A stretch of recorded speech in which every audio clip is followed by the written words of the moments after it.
సమావేశం చేయబోతున్నారు. దానికి సంబంధించి ఆయన చెప్పినటువంటి మాటల్ని తర్వాత కాలంలో మేమందరం క్షేత్రస్థాయిలో వాటిని అమలు చేయడానికి వీలుగా ఆయన నుంచి స్ఫూర్తి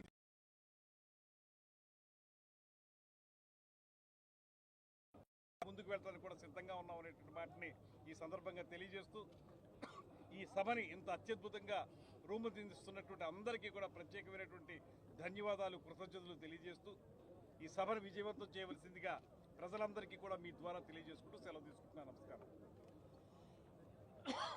అందరికీ నమస్కారం.